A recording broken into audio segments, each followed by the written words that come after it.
안녕하세요. 해외에서 오랫동안 한국대학 입시를 준비한 학생들을 지도연 경험 바탕으로 우리 재국민 특별전형 한국대학 입시와 관련해서 정확한 정보를 전달드리기 위해서 항상 노력하고 있는 옹글리시의 옹현환입니다. 자, 오늘은 우리 소프트웨어 관련 요즘 챗GPT 때문에 AI가 굉장히 엄청난 선풍적인 인기를 끌고 있죠. 이거는 단순히 사회적인 어떤 그런 인기뿐만 아니라 대학 입시에 있어서도 굉장히 많은 반향을 일으키고 있는데요. 자, 그것과 직접 관련되어 있는 이 소프트웨어 융합대학이라는 이름으로 대학이 많이 개설되어 있는 것을 볼 수 있는데요. 아무튼 이 소프트웨어 관련 학과 입시 어떻게 준비해야 될까? 특히 다른 것보다도 일단 소프트웨어학과가 어떤 과고 어떤 대학들이 어떠한 방식으로 신입생을 선발하고 있는지, 그리고 우리 해외에서 공부하고 있는 학생들은 어떠한 전형을 통해서 이 소프트웨어 관련 학과에 입학할 수 있는지 설명을 드리는 그런 시간을 가져보려고 합니다. 자, 그러면 본격적으로 PPT 화면 내용 보면서 설명을 드리도록 하겠습니다. 자, 소프트웨어 관련 학과 타이틀 기대 있죠. 여기 보면 제가 제목으로 소프트웨어 컴퓨터, 보통 컴퓨터 과학과 컴퓨터학과, 컴퓨터공학과 이렇게 되어 있는 이름들이 있어요. 그 다음에 이제 AI, 인공지능을 직접 연계한 학과들도 꽤 많이 있습니다. 자, 이런 학과들에 대한 소개를 하는 시간이고요. 특히 공대, 이공계 준비한 학생들 많은 관심을 부탁드리겠습니다. 자, 그 다음 페이지 넘어가서, 자, 특히 제가 두 가지 방향으로 설명을 드릴 건데요. 아무래도 해외에서 이제 공부한 학생들 대상으로 하는 이 영상이기 때문에 이 재외국민 특별전형 그 중에서도 3년 특례, 12년 특례는 소개 안 하나요? 라고 물어볼 수 있는데, 이 12년 특례 방식이 어떻게 보면 서류 전형이잖아요. 그래서 사실 보면 그 해외고 졸업생 그 대상으로 하는 수시 전형하고 똑같지는 않지만 대부분 12년 특례는 서류 전형 100%로 신입생을 선발하고 있기 때문에 말 그대로 어떻게 보면 거기에 준해서 비슷한 방식으로 신입생을 선발한다 보시면 될 것 같고요. 이따 오늘 시간에는 재국민 특별전형 중에서도 3년 특례, 중고등학교, 해외 학교에서 공부한 학생들 대상으로 하는 이 전형하고, 그다음 우리 수시 전형 중에서도 학생부 종합전형에 소속되어 있기도 하고 아니면 그 특기 전형으로 따로 분리된 경우도 있고요. 한 여러 가지 전형으로 실시되는 해외고 학생들이 해외고 졸업한 다음에 지원 가능한 수시 전형 이 두 가지를 기준으로 해서, 이걸 중심으로 해서 설명을 드리는 시간을 가질 겁니다. 자, 넘어갑니다. 자, 이따 여러분들 보면 여기 나와 있는 것처럼, 자, 보통 보면 이 소프트웨어가 상당히 많은 학생들한테 인기를 끌고 있는데요. 자, 그렇게 되는 부분 중에 하나가 바로 여기 써 있는 것처럼 제가 AI, 챗GPT 뿐만 아니라 여러 가지 버전들이 지금 각 우리 기술 기업들이 지금 계속 출시하고 있죠. 이런 AI, 인공지능. 그 다음 또 한 가지가 이제 우리 가상현실이라고 하는 메타버스. 그 다음 세 번째가 이제 연대 보면 좀 금융과 연관되어 있긴 하지만 어쨌거나 블록체인이라고 하는 새로운 어떤 그런 이 분야, 이 세 가지 분야가 이 4차 산업혁명과 함께 급격히 어떻게 이런 산업 분야가 급격히 확대가 되고 있는 상황입니다. 그리고 그러다 보니까 학생들 사이에서 가장 인기 있는 학과, 물론 이제 보면 이공계 학생들이 많이 지원하는 학과 중에 이제 어떻게 보면 물론 가장 선호하는 학과는 우리 의예과, 약학과 이런 과들이죠. 그걸 중심으로 하는 이제 바이오 관련 계통의 어떤 생명공학 이런 학과들이 하나의 어떤 카테고리 형성하고 있다면, 그것과 더불어서 또 한편에서 어떻게 보면 가장 많은 학생들이 지원하고자 하는 그러한 인기를 끌고 있는 그런 학과로 우리 소프트웨어라든지 AI 이런 관련 학과들이 굉장히 어떻게 보면 학생들 사이에 선풍적인 어떤 관심과 인기를 끄는 그런 과로 부상을 하고 있다고 보시면 됩니다.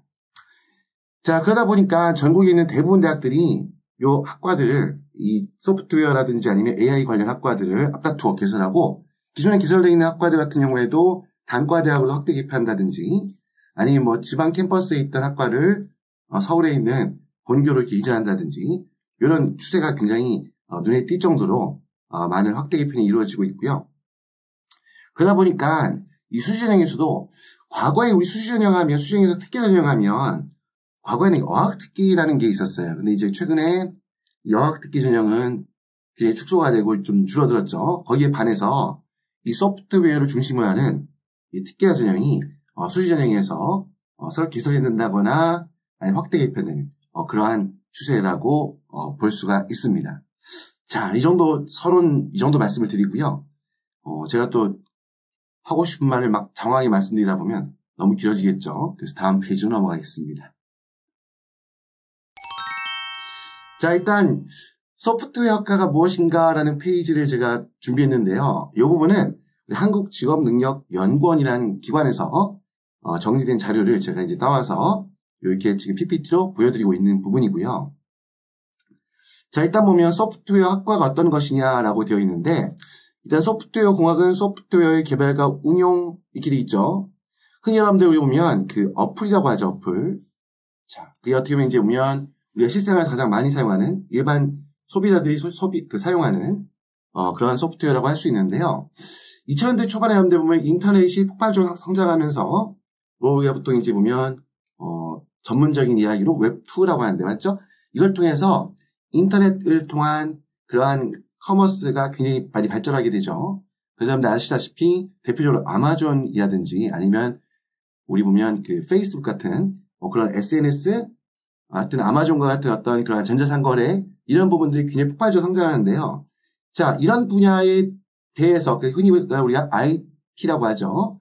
자, 이 IT 분야에 넘어서 가지고 아까 말씀드렸던 것처럼 이제 지금 어떻게 됩니까? AI로 대표되는 인공지능 대표되는 그 인공지능뿐만 아니라 거기에 넣어가서 사물 인터넷이라고 하는 것도 있죠. 그리고 그 사물 인터넷이 효율적으로 작동하는 것을 가능하게 하도록 중간 매개 역할을 할 수 있는 블록체인이라든지 아니면 우리 가상현실을 활용하는 분야에 대한 메타버스라든지 아무튼 이런 소프트웨어의 개발과 운용을 거기에 대해서 공부하는 학과다라고 생각하면 되실 것 같고요. 나와 있는 것처럼 첨단 과학기술 개발 아마 우리 4차 산업에서 주도자 역할을 할 수 있는 그러한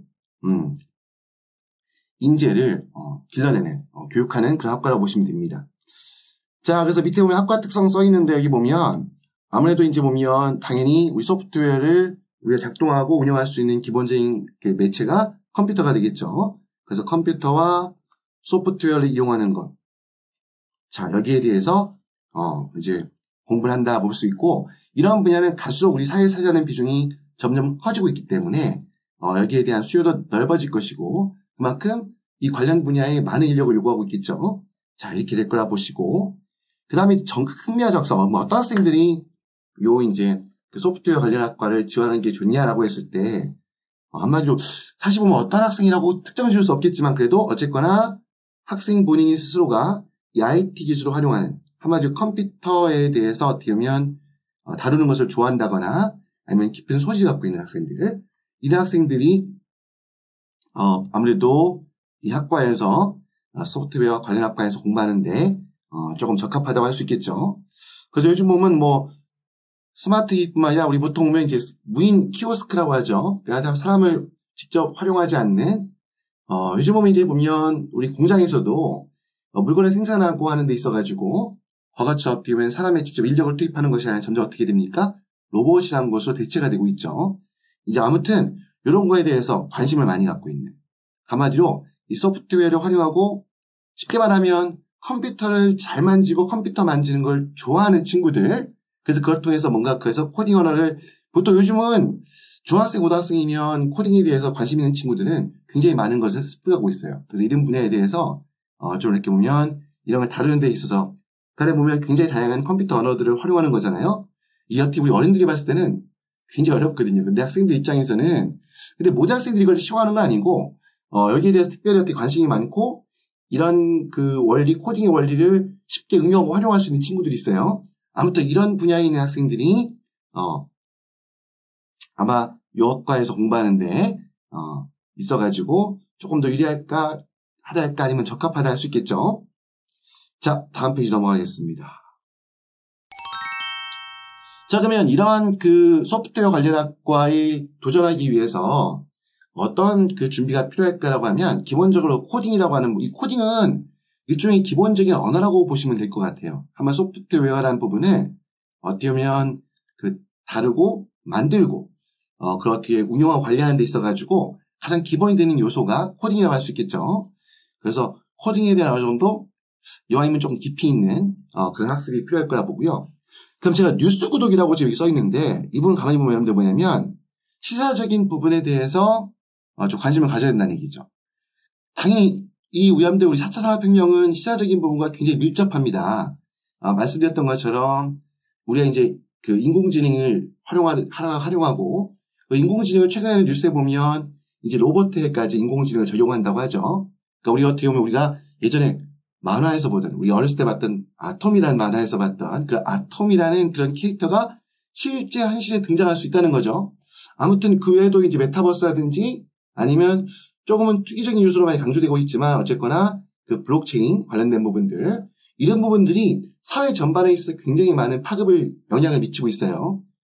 그래서 거기에 대해서도 어떻게 보면 앞으로 흐름이 추세가 어떠한가에 대해서 좀 가급적이면 그런 거에 대해서도 학생이 좀 약간 보면 그래서 뭐 인터넷 통해서 충분히 확인할 수 있으니까 실시간으로 굉장히 많은 기사와 그다음 뭐 칼럼이라든지 그 외에 어떻게 보면 좀 더 관심이 있다고 하면 관련된 좀 깊이 있는 글들이 있죠.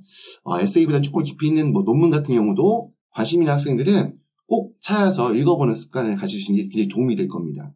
그리고 동영상 시청도 있는데 뭐 딱 찍어서 유튜브죠.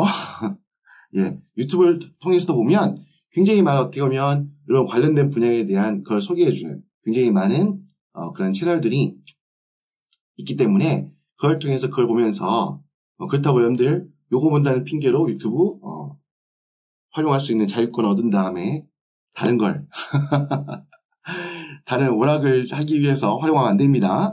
아무튼 이런 걸 통해서 한마디로 이 소프트웨어학과에 관련되어 있는 이런 분야가 어떤 것을 공부하게 되고 앞으로 어떤 분야에 활용이 될 것이며 앞으로 전망이 어떨 것인가에 대해서 충분히 탐색해보는 그리고 학생뿐만 아니라 부모님께서도 한번 그런 것도 한번 접해보는 아마 그런 시간을 가지는 게 좋지 않을까 생각이 듭니다. 자, 넘어가겠습니다. 자, 주로 소프트웨어 관련 학과에서는 배우는 것이 소프트웨어 공학이고요. 그다음 시스템 프로그래밍이라고 하는 거 있죠. 그 다음에 프로그래밍 이런 것들, 알고리즘, 그 다음 자료구조라고 되어 있는데 보면 우리 학님이 빅데이터라고 하죠, 여러분들.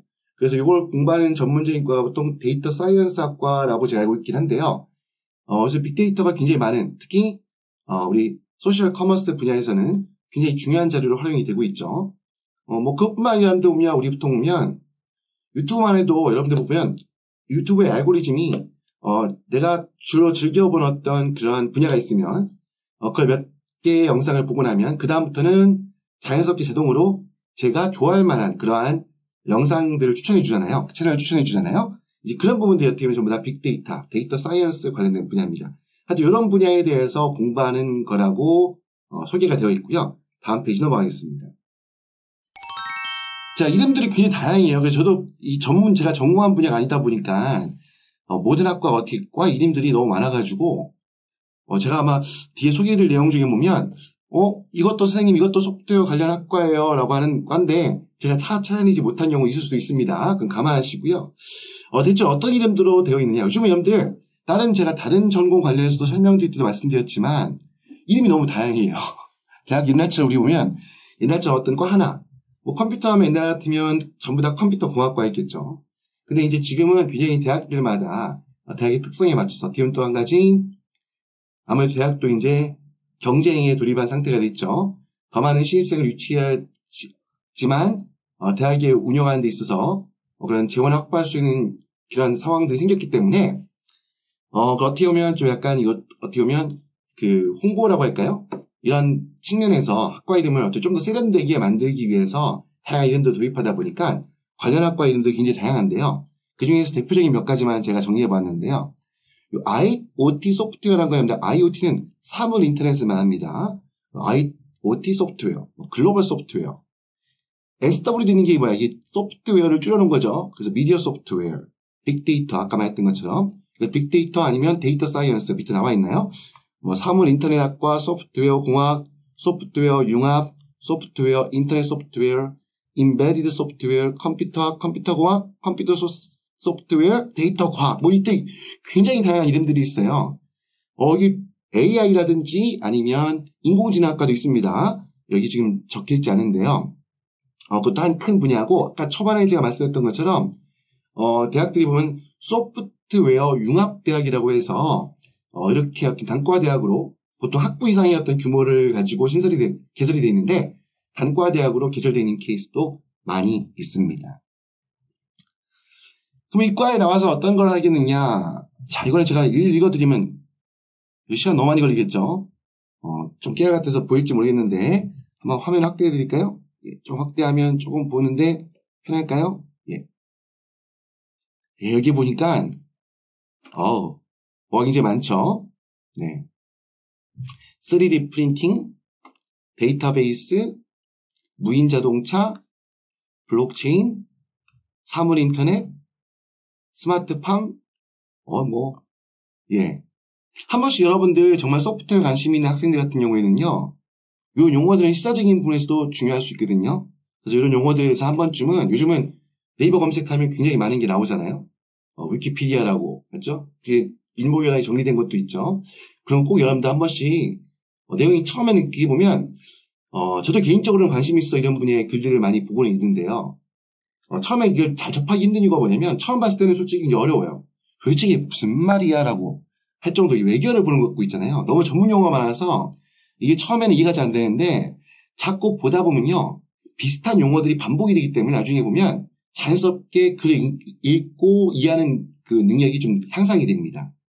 그래서 그런 부분이 있기 때문에 꼭 여러분들 여기 나와 있는 지금 스마트팜이 뭔지 3D 프린팅이 뭔지 막연하게 들어만 봤는데 이게 뭔지에 대해서 한번 꼭 검색해서 한번 관련된 글 한번 읽어보는 그런 습관을 꼭 가지는 게 저는 필요하다고 보고요.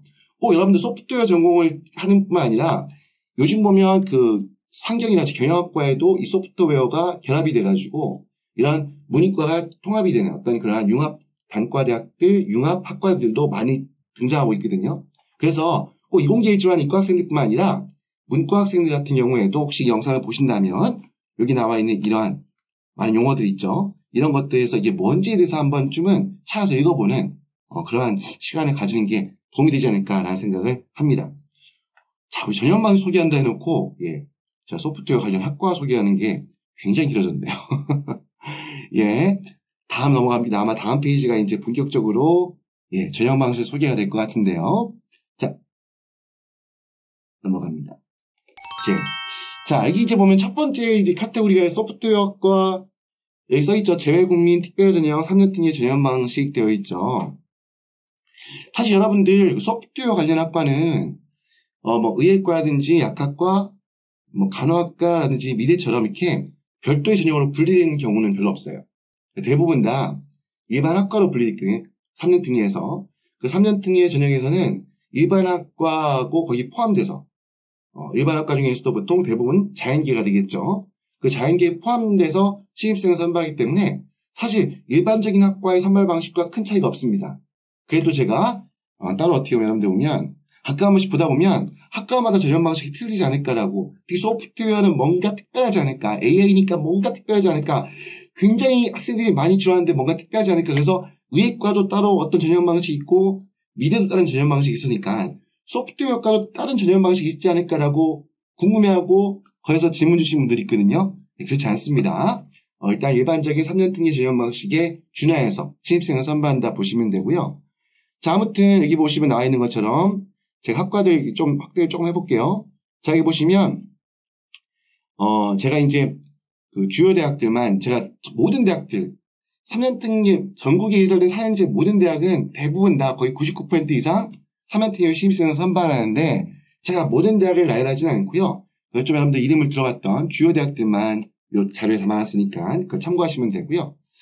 아무튼 지금 보통 보시면 여기 개설학과들 나와 있죠. 보면 AI 소프트웨어 학부, 컴퓨터공학부, 데이터 사이언스 학과, 인공지능학과, 글로벌 소프트웨어 여기 보면 나와 있죠. 맞죠?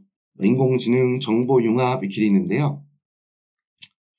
자, 이 부분 여러분들 3년 등에 관련해서 여러분들 관심 있게 제 영상을 시청하신 분들은 많이 봤을 테니까 제가 이 대학마다 하나하나 막 디테일하게 설명을 드리지 않겠습니다.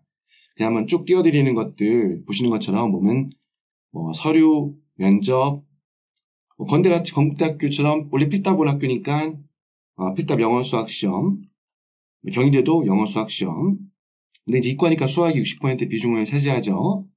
고려대학교 서류, 고려대학교 세종 캠퍼스도 서류, 이렇게 보면, 예. 지금 나와 있는 것처럼 이렇게 되어 있고요. 여기서 조금 궁금해 할 수 있는 부분 중에 하나가, 경북대학교 면접대인데 면접, 이런 쪽에 써있죠. 전공수행 기초능력 평가도 있는데요. 이쪽이 신칭 면접이라 보면 됩니다. 보통 수학 관련 과목에 대해서 질문을 제시하고 학생에게 대해서 어떻게 답변하는가를 통해서 학생을 평가하는 방식으로 이루어지게 됩니다. 자, 그 다음 보면, 예, 다음 페이지 넘어갈게요.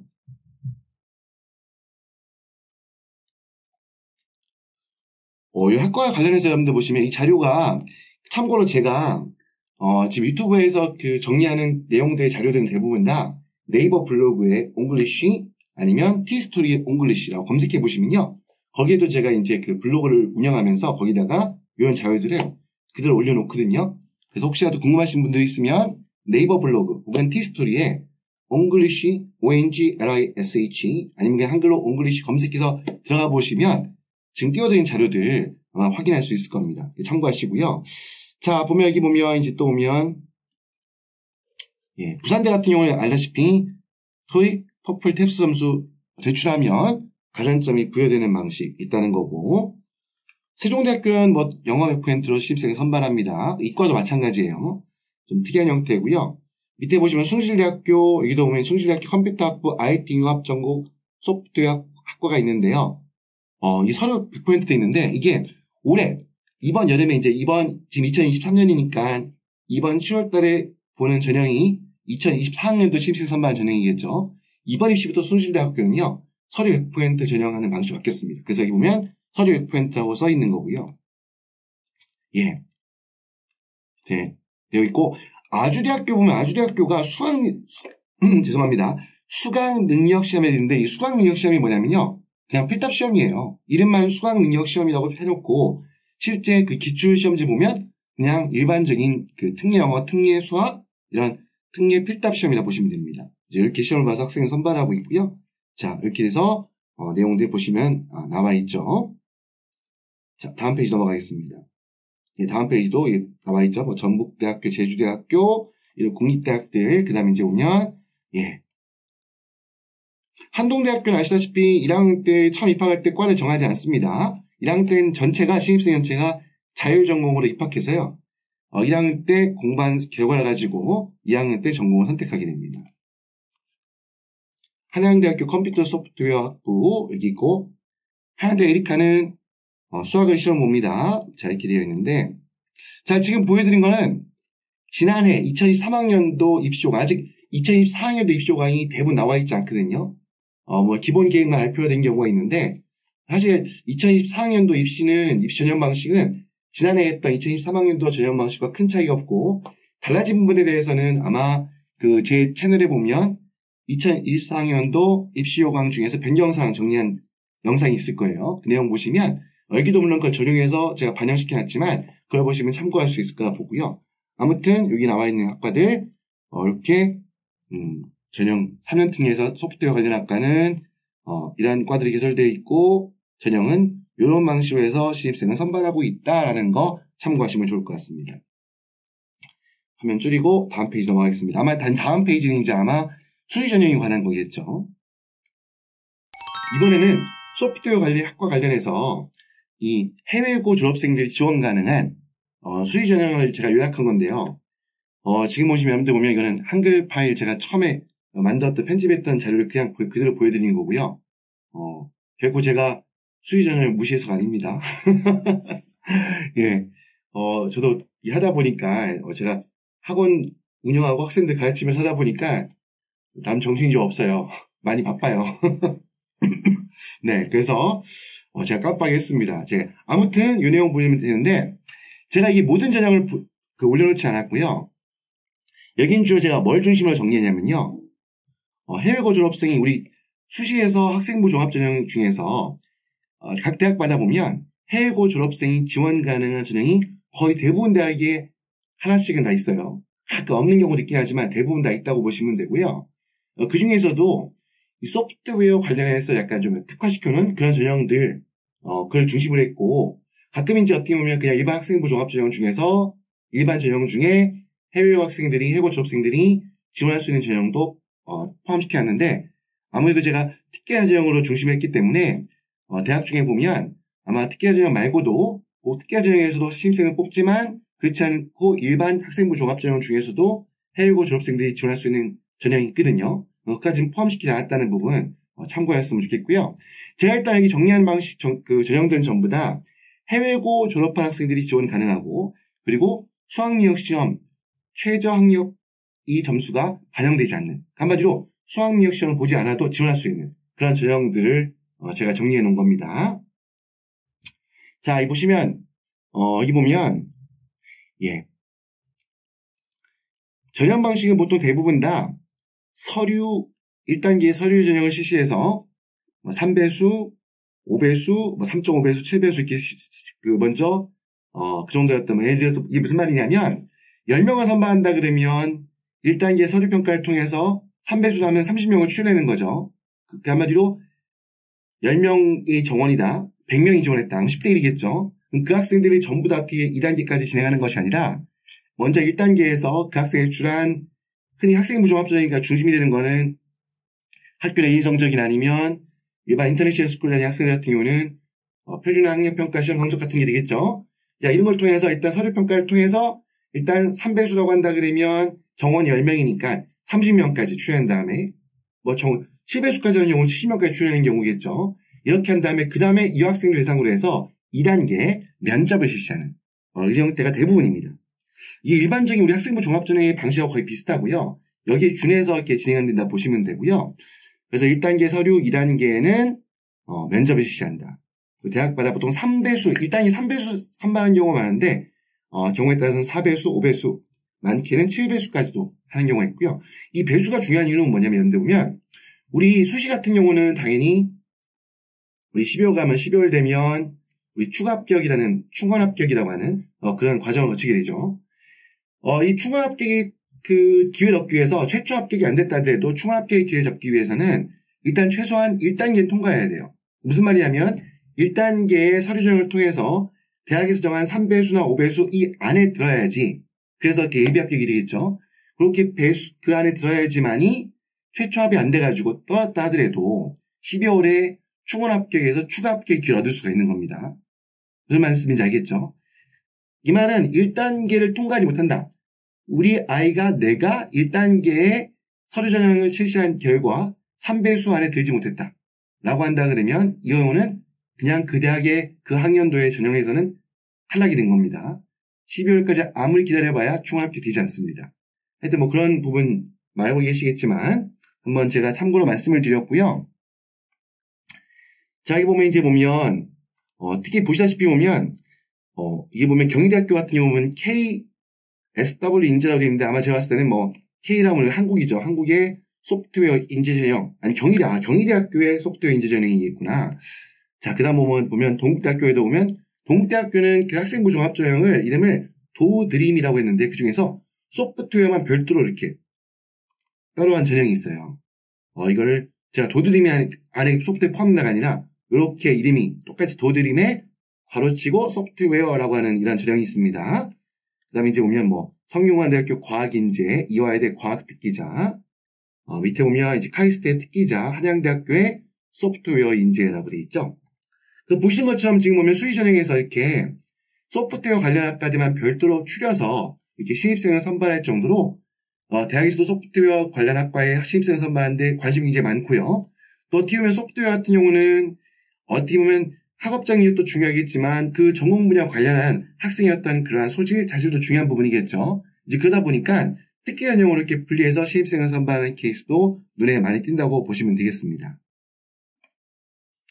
대신 대학마다 조금씩 다른데, 여러분들 보면 경희대학교 보면 여기 보면 참고로 경희대학교는 공인어학 성적은 평가위원회가 한다. 무슨 말이냐면 토플, 토익, 탭스, 아이엘츠 이런 성적은 들어가지 않는다는 얘기입니다. 그리고 보통 보면 밑에 보면 여기 보면 실적물을 A4용지 20매까지 제출할 수 있다라고 되어 있는데요. 이게 어떻게 보면 중요한 부분이죠. 한마디로 어떻게 보면 전공 관련해서 학생이 했던 활동 내역들, 이런 부분들이 굉장히 많이 반영이 되는 거죠. 물론 이건 대학마다 다 똑같지는 않고요. 대학의 특성에 따라서 조금씩 틀리긴 하는데, 이렇게 서류 전형에 반영할 때 이런 개인이 어떤 학생이 갖고 있는 활동 내역, 성과 이런 부분들이 아무래도 특기자 전형이니까 아무래도 관련 인재를 뽑는 전형이니까 이 분야에 대한 보면 준비에 노력이 있었던 학생들, 공부했던 학생들, 활동을 충분히 했던 학생들한테 좀 가산이 붙겠죠. 그래서 이런 자료를 제출하게 된다고 보시면 되고요. 밑에 보면 이제 오면 여기 제가 보면 여기 비고란에 서울대학교에 보면 학교 교육과정 관련 자료 하나 제출하는 이게 왜 써놨냐면요. 흔히 이제 많이 질문하는 부분 중에 하나가 수시 전형에는 무조건 SAT라든지 AP 성적 못 들어간다라고 잘못 알고 계신 분도 있어요. 무조건 안 된다 이거는. 무조건 학교 내신만 들어간다라고 알고 계신 분들이 많은데 그렇지 않고 제가 보시다 보면 제가 따로 제작했던 영상 중에 보면 해외 거주 학생 수시 전형 관련해서 소개한 영상이 있는데 거기서 내용 보면 다시 설명을 드렸는데 학교 교육 과정에 한번 우리 학교가 A레벨 학교다, 우리 학교가 AP 학교다, 우리 학교가 IB 학교다라고 하면 학교 교육 과정 중에 그 IB나 A레벨이나 AP가 정식 교과 과정에 포함되어 있는 거죠. 이제 이런 경우에 직접 연관되어 있는 그런 표준화 학력평가 실용성적은 제출해도 평가를 받을 수 있다. 제출이 가능하다는 말씀을 드린 거예요. 그런 부분을 하기 위해서 꼭 서울대만 그런 게 아니라 뭐 대만 조금씩은 틀릴 수 있겠지만 어쨌거나 대표적으로 하나씩만 넣어놨습니다. 제가 막 모든 페이지에다가 막 그냥 대학별로 다 막 넣어놓으면 얼마나 복잡하겠어요. 보기 안 좋겠죠. 맞죠? 아무튼 그런 부분은 제가 이해하시면 되고요. 밑에 써있죠. 숙명에 대해 보면 고등학교 기본 교과과정에 포함되어 있는 AP, SAT, IB 성적 제출 가능하다. 이외에도 마찬가지입니다. 그러니까 예를 또 이거 딱 보고 오해하셔가지고 뭐 A레벨 안 되는 거야? 그게 아닙니다. 예를 든 거고요. 예를 들어 적어놓은 거고. 근데 굉장히 우리 사회과학생은 관심이 많을 수밖에 없는 연세대학교. 연세대학교는 좀 안타까운 말씀을 드리는 게 밑에 좀 진하게 표시되어 있죠. 수능 최저학력 기준을 적용합니다. 예. 물론 이제 그러면 일반 학과를 지원하면 되겠죠. 일반 그 해외 거주 졸업생 전형을. 근데 여기 써 있는 활동 우수형 이 보면 좀 더 찾아봐야 될 것 같아요. 보통 여러분들 보면 그 연세대학교는 우리 보면 그 송도에 있는 캠퍼스가 있죠. 갑자기 지금 막 떠오르지 않는데 그 송도에 있는 그 지역 보면 언더우드라고 하나요? 거기 보면 어떤 갑자기 제가 여기 생각이 안 나지? 이거 어떻게 입시 전문가라면서 이것도 몰라 하시면 안 됩니다. 아무튼 여기에 보면 이 대학에 보면 여기는 융합학과들이 있어요. 융합학과들이 있는데 거기에 보면 거기에는 수능 최저학력을 적용하지 않거든요. 근데 이제 서울 신촌 캠퍼스에 있는 본교에 있는 학교에는 지원할 때는 이 본교에 개설되어 있는 인공지능학과와 IT융합공학과에는 여기 지원하기 위해서는 수능 최저학력 기준이 적용된다는 거 이 부분 참고하시고요. 수능 못 보는데 왜 넣어놨어? 라고 하실 수 있겠는데 또 제가 여기다 연세대 안 빼놓으면 학생들이 그럴 거 아니에요. 연세대는요? 하고 물어볼 것 같아가지고 넣어놓은 거고요. 말씀했던 것처럼 연세대 그 신촌 캠퍼스 말고 그 언더우드 국제대학에 이름이 워낙 계속 매년마다 바뀌다 보니까 좀 헷갈리는데 언더우드 국제대학에 보면 융합 관련 학과에는 거기에는 수능 최저학력 점수가 없이도 지원이 가능하다라는 거 참고하시기 바랍니다. 자, 그 다음 밑에 보면 나와 있죠. 그 다음에 이제 보면 이렇게 해서 중앙대, 카이스트, 한양대까지 이렇게 되어 있습니다. 지금 주요 대학들만 제가 수시 전형에서 모든 대학들을 제가 하진 않고요. 여기서 주요 대학들만 이렇게 돼 있고 여기 있고 이름이 없다 해서 그 대학들은 이런 과가 없고 아니면 이런 과에는 해외 고졸 학생들을 수시 전형을 통해서 뽑지 않는다. 그게 아닙니다. 제가 이렇게 정리한 거 보시고 그 나머지 대학들 같은 경우에 관심 있으시면 항상 여러분들이 보시면 대학교 여러분들 그 네이버에서 예를 들어서 어떤 대학을 얘기한다면 여기 써있는 학교이긴 하지만 연세대학교 궁금하다. 연세대 입학처라고 해서 검색해 보시면요. 거기 들어가면 그 웹사이트에 들어갈 수 있게 돼 있어요. 들어가 보면 수시 전형 카테고리 속에 들어가 보면 이 수시 전형 관련해서 굉장히 자세한 입시 요강이 올해께 안 나와 있다. 올해과 같은 경우는 전형 계획이라든지 그런 것들이 나와 있으니까 그 내용들 참고해 보시면 될 거고요. 아무튼 이런 대학들이 지금 보면 이런 전형 방식으로 소프트웨어 관련한 전문 학과의 신입생을 선발하고 있다라는 거 알고 계시면 될 것 같습니다. 자, 이 내용 설명 다 드렸고요. 참고로 제가 이제 그 다음 보여드릴 자료는 보여드릴 자료인데요. 이제 그냥 여러분들 보면 입시관 가서 보면 확인해 볼 수 있는 내용인데 제가 조금 몇 개를 뽑아놨어요. 일단 보면 여기 보면 성균관대 같은 경우에는 학생부 종합 중에 과학인재 전형이라고 있죠. 이 안에 보면 표를 정리했던 부분인데 한번 예시로 보여드린 겁니다. 여기 써있죠? 수능 필수 응시 영역 최저 학력 기준은 없다라고 되어 있죠. 자, 그 다음 페이지 다음. 자, 이게 한양대학교 소프트웨어 인재 전형인데요. 여기도 자, 기본 계획이기 때문에 올해 2024학년도 조금 내용이 단순합니다. 소프트웨어 관련 활동 소개해서 제출할 수 있게 되어 있죠. 수능이 면제되어 있습니다. 자, 이렇게 이런 식으로 이제 보면 여기 나와 있는 것처럼 외국고 졸업자 같은 경우에는 학교생활부 대신에 학교생활부 대체서식. 그러니까 여기 보면 대학마다 입시호강에 보면 학교생활기록부 대체할 수 있는 그 서식이 있어요. 거기다가 뭐 GP라든지 내용들을 기록한다든지 그 외에 이제 내용들을 기록해서 정리해서 제출할 수 있도록 되어 있습니다. 자, 여기 경희대학교 아까 실기 우수자 K소프트웨어 KSW 인재 전형 되어 있죠.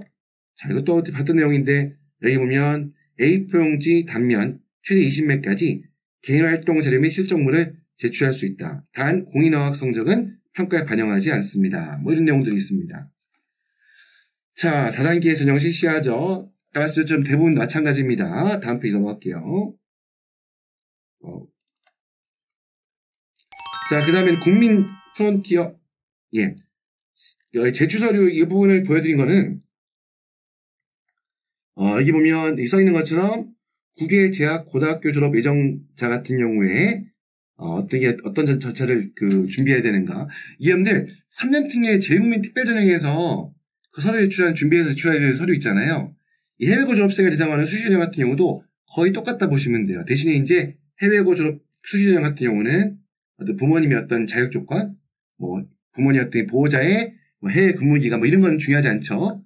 대신에 이제 학생과 관련된, 학생의 학적 성적과 관련된 자료들은 3년 특례에서 준비한 자료하고 거의 유사하다 보시면 돼요. 여기 써 있는 것처럼 보면, 다양한, 이제, 요거는 작년 거니까 자기소개서는 이제 올해는 이제 포함 안 되겠죠. 이건 지난해 2023학년도 입시공항을 통해서 입시공항 중에 2024학년도께 아직 발표되지 않은 상태여가지고, 2023학년도 입시공항을 기준했기 때문에 요 내용이 들어가 있는 것 뿐입니다. 아무튼 이 보면 나와 있는 것들, 학교생활 기록부, 등등등 이런 것들 제출하게 된다. 그리고 이제 아포스티오 확인이 가능한 경우에는 아포스티오 확인, 아니면 그렇지 않은 국가에서는 영사 확인 이런 것들 맞죠? 이런 것들 제출해야 된다라는 것들 보시면 되고요. 특히 한번 보시면 알겠지만 특히 이제 이 소프트웨어 같은 경우에는 좀 아무래도 이제 오면 꼭 그렇지 않겠지만 공부를 좀 잘하는 친구들 있죠. 그러다 보니까 소프트웨어 전공을 지원하는 학생들 같은 경우에 상위권 학생들을 보면 조기 졸업하는 케이스들이 많이 있겠죠. 특히 이제 아무래도 수학이나 과학 쪽에 좀 아무래도 그렇다고 보니까 수학, 과학 쪽에 좀 능력이 좀 우수한 친구들이 좀 학교를 빨리 공부하고 빨리 졸업하는 경우들이 많이 있는 것 같아요. 그러다 보니까 좀 특이한 게 여기 보면 조기 졸업에 대해 조기 졸업 확인서, 월반 확인서 이런 것들 물론 이거 3년 특례 전형에도 보면 적용이 될 수 있지만 특히 따로 특별히 좀 표기가 되어 있죠. 이런 것도 준비하면 된다라는 것들 보시면 알 것 같습니다. 자, 카이스트 만만치 않습니다. 서울대 못지않게 맞죠? 이공계에서는 못지않은 실력을 가지고 있어야 되는데 특히 특기 입증 자료가 8MB의 PDF 파일로 최대 5개까지 업로드할 수 있다. 이 말 업로드하는 말은 뭐냐면 원래 여러분들 입시호강 제출할 때 요즘은 전부 다 온라인으로 하죠. 그리고 학생이 제출하는 모든 성적 관련 자료들, 활동 내역, 입상 실적 이런 것들 전부 다 어떻게 해서 수시전형에서는 다 파일로 업로드하게 되어 있습니다. 그냥 여러분들 임의로 만들어낸 성적표, 임의로 만들어낸 그런 입상 실적들 이런 것들 수시전형에서는 활용에 제한이 있습니다. 그래서 이제 업로드한 표현이 되어 있는데 어쨌건 특기 입증 자료는 이렇게 제출할 수 있다. 특기 입증할 수 있는. 아무래도 특기가 어떻게 보면 좀 더 이런 분야에 대해서 굉장히 많은 성과를 갖고 있는 이런 학생들에 대해서 아마 가산점을 준다라고 볼 수도 있겠죠. 카이스트 같은 경우에 이렇게 있다는 거 참고로 보여드리고요. 그 다음에 이제 여기 보면 경희대 실기 우수자 제가 보면 서류평가 요소라고 떨어내는 건 이유가 뭐냐면 일단 서류평가에서 어떤 부분들을 평가하는가라는 것을 보여드리기 위해서 약간 띄워놓은 건데요. 여기 보시면 특히 중요한 부분이 학업 역량 30%, 전공 적합성 30% 되어 있죠. 학업 역량과 전공 적합성 60%입니다. 이걸 보여드린 건 뭐냐면 항상 대학 입시에서 가장 중요한 건 뭐다? 학생의 객관적인 실력을, 학습 능력을, 성적을 증명할 수 있어야 된다는 거예요. 그리고 그 중에서도 1순위가 되거나 학업 역량이에요. 흔히 학업 역량의 종합적인 성적이에요. 종합적인 성적이 우수한 걸 바탕으로 해서 그 가운데 경쟁이 발생했을 때 어떤 아이가 좀 더 유리할 것이냐. 일단 기본적인 바탕은 학업 역량, 전체적인 학교에서 받은 성적, 전체적인 성적이 우수한 가운데 그걸 기본 바탕으로 해서 그 다음에 전공과 관련된 적합성, 전공과 관련된 교과목의 성적이 중요한 거지. 전반적인 성적은 다 낮은데 전공 관련된 성적만 뛰어나다고 해서 좋은 평가 받을 수 없는 겁니다. 그리고 항상 우선순위는 뭐다? 전체적인 종합적인 성적이에요. 그러니까 어느 한 과목을 갖다가 나는 소프트웨어 할 거니까 그 관련된 과목 수학 물리만 잘하면 돼. 그게 아니라는 얘기예요. 전반적인 성적이 다 좋아야 돼요. 그 중에서도 이제 그 가운데서 그게 좋은 가운데 그걸 기본 바탕으로 해서 그 다음에 전공 적합 관련된 과목의 성적도 분명히 있어야 된다는 얘기죠. 그게 플러스가 된다는 거죠. 이때 이렇게 이해하시면 되고요. 전체적인 틀에서 봤을 때는 객관적으로 입증할 수 있는 그러한 성적이 전체 평가의 수의 몇 %? 60%를 점한다라는 걸 보여드리기 위해서 이 자료 지금 띄워드렸습니다. 네. 자, 그다음 면접, 그 다음에 이제 보면 1단계 서류가 어떻게 평가가 이루어지는가에 대해 간단히 설명을 보여드렸고, 2단계 면접은 어떻게 되느냐, 대학마다 틀리게 하겠는데, 하나 예시만 보여드린 게 카이스트인데요. 여기 나와 있는 것처럼 특기 역량, 예. 특기 관련해서 내가 이 특기 선생이었으니까, 아무래도 이제 아마 정확히 잘 모르겠지만 아마 제 생각에는 학생이 제출했던 활동 내역을 보고 교수님께서 아마 이제 그러한 제출했던 자료를 어떤 과정을 통해서 만들게 됐는지, 어떤 원리가 적용했는지, 아니면 어떤 부분에 문제를 느꼈고 앞으로 어떻게 이런 기능을 개선하기 위해서 어떤 공부를 할 것인지 아마 이런 내용들 깊이 있게 물어보지 않을까 생각이 들고요. 그 다음에 이제 그 외에도 원래 보통 일반적으로 전에는 이 수학이라든지 과학 관련해서 특히 이제 소프트웨어 같은 경우는 물리과부터 가장 직접적인 연관 과목이니까 그런 과목에 대해서도 심층 질문으로 그런 문제를 제시하고 거기에 대해서 학생이 풀이한다거나 설명해내는 방법, 그 과정들을 평가할 수도 있습니다. 이게 보통 일반적인 수시에서 심층 면접에서 많이 이루어지는 방식이거든요. 아마 그런 내용들이 여기에 꼭 써있지 않다 하더라도 아마 이런 내용들이 들어갈 수 있지 않을까 생각이 들고요. 예, 학업의 역량, 지원서 기반 질문 이런 것들 내용들 남아가지고 심층 면접이 이루어지는데 수시 전형은 심층 면접이 굉장히 까다롭게 깊이 있게 이루어집니다. 그래서 이 심층 면접에 대한 준비도 나중에 꼭 여러분들 이 학과를 지원한 학생들은 준비가 필요하다고 인식하시면 됩니다. 자, 이렇게 돼 있고요. 여러분들 보면 자, 여기까지가 이제 제가 전형 방식의 세부적인 내용도 설명드린 거고요. 이제 오늘 영상이 아마 이제 마지막 부분일 것 같아요. 이제 마지막 부분에 보면 그러면 이제 우리가 소프트웨어 관련 학과에 지원하기 위해서 유의해야 될 것이 무엇인가라는 부분, 아마 앞에 제가 그 전형 방식 소개하면서도 많이 말씀을 드렸던 것 같은데 다시 한번 이쪽에 요약 정리해 보시면 될 것 같아요. 일단 아시다시피 경쟁이 매우 치열합니다. 그러다 보니까 소프트웨어 관련 학과들, AI, 인공지능학과, 어머님 학부모님 생각해볼 때 그렇게 찾겠어요? 당연히 아이들이 AI, 인공지능학과라는 어떻게 뭐가 좀 있어 보이잖아요. 예, 그러다 보니까 굉장히 많은 학생들이 지원하게 될 거라 보고요. 저도 이렇게 현장 입시도 하다 보면 해마다 소프트웨어 관련 학과에 지원하는 학생 숫자가 늘어나고 있음을, 그래서 거기 관심 갖고 있는 학생들이 늘어나고 있음을 많이 체감하고 있거든요. 당연히 경쟁이 치열해서 합격성이 높게 형성이 될 겁니다. 그리고 학교 내인 성적과 표준학력 평가시험 성적은 당연히 높아야 되겠죠. 특히 학교 내인 성적 매우 좋아야 됩니다. 아까 말씀드렸죠. 어떤 특정 과목의 성적만 중요한 것이 아니라 전체적인 모든 성적이 높아야 한다 보시면 되고요. 그리고 거기에 더불어서 인터내셔널 스쿨을 다니는 학생들 같은 경우에는 학교에서 공부하는 표준학력 평가시험 성적 또한 우수해야 된다라는 건 너무 당연한 이야기일 거고요. 그리고 소프트웨어 관련 학과의 전공 적합성과 직접 연관성이 있는 교과목은 이 써있는 것처럼 수학과 물리, 그 다음에 이제 보통 보면 컴퓨터 사이언스, 이 세 과목이 맞죠? 가장 직접적 연관성 갖고 있는 과목들이라 보시면 되겠죠. 자, 그리고 그 외에도 관련 동아리 활동, 입상 실적, 자격증 이런 것들을 준비할 수 있는데 여기선 조금 유의하셔야 할 것은 보면 이게 보면 모든 대학의 모든 학과가 이 관련 동아리 활동, 입상 실적, 자격증 같은 경우를 다 반영하는 게 아니거든요. 그렇기 때문에 일단 특히 딴 것보다도 교회 활동이나 교회에서 활동했던, 학교 밖에서 활동했던 내용이나 그런 입상 실적 같은 경우에는 직접 이것을 반영하는지 반영하지 않는지, 제출할 수 있는지 없는지에 대해서 한번 그 대학별로 내가 목표하는 대학들의 입시 공항을 꼭 반드시 다운받으셔가지고 제출 서류 관련된 부분에서 특히 이제 2024학년도 같은 경우는 이제 올해 여름에 실시한 2024학년도 3년 특례 같으면 여름에 7월에 실시할 거고, 수리 전형은 9월부터 실시하겠죠. 이 요강대 아직 다 대부분 다 나와 있지 않기 때문에 아마 좀 여기서 변화가 좀 있을 수 있어요. 그래서 꼭 2024학년도 입시 요강들 꼭 확인하셔가지고, 제가 이 빨간색으로 지금 동그라미셨죠? 교회 활동 및 입사 실적 반영되는지, 제출할 수 있는지, 이런 거에 대해서 꼭 꼼꼼하게 한번 확인해 보셔야 됩니다. 단순히 학원 관계자라든지 저처럼 사설 입시기관에서 하는 이야기 그냥 막연하게 듣고, 아니면 어디서 들었던 카더라 이야기 그냥 막연하게 듣고 준비하시면 안 됩니다. 정말 지금 굉장히 많은 변화가 있고, 이런 부분에만큼은 괜히 어떻게 보면 쓸데없는 걸 막 준비했다가 나중에 시간 낭비가 돼버릴 수도 있기 때문에, 그렇기 때문에 꼭 반드시 요거는 꼭 입시공항 확인하는 그러한 과정들 꼭 거칠 필요가 있다는 말씀을 드리고요.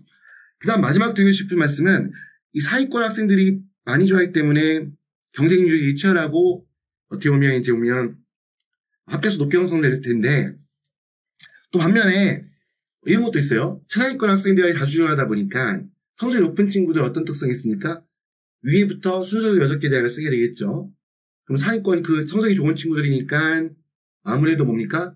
위학교, 그러니까 최저업을 합격한 학생들 같은 경우에는, 예를 들어가지고 학교를 예를 든다 그러면 한양대 공대 같은 경우, 한양대 공대 소프트웨어 관련 학과를 합격한 학생 같은 경우에 최초합에서 이 정도의 실력이다 그러면 위에 있는 학교들, 서울 심야특례든 해외고 수시전형 쓰는 학생들 중에서 보면 서울대라든지 연대, 고대, 성균관대 이렇게 쓴 학생들이 있겠죠. 물론 학생의 어떤 그 관점에 따라서 나는 한양대학교 소프트웨어 공학이 가장 좋은 학교고 좋은 과다라고 인식해서 남을 수도 있겠지만, 상당수 학생들은 위에 대학들 합격해서 합격하면 위에 대학들에 등록을 하고 한양대학교에는 등록을 포기하게 되겠죠. 이제 이런 케이스들이 많다 보니까 아무래도 상대적으로 추가 합격이 좀 자주 발생한다. 좀 상대적으로 많이 발생한다. 물론 서울대, 연대, 고대, 카이스트 아닙니다. 여기는 목표 학교가 될 테니까 여기 같은 경우는 아니겠지만, 조금 밑으로 내려오면 아무튼 경쟁이 워낙 치열해서 최초합을 합격한 학생들은 성적이 매우 우수한 친구들일 거고, 그런 경우들은 대부분 다 그 위에 학교들을 합격했을 가능성이 많기 때문에, 그러면 그 학교를 가겠죠.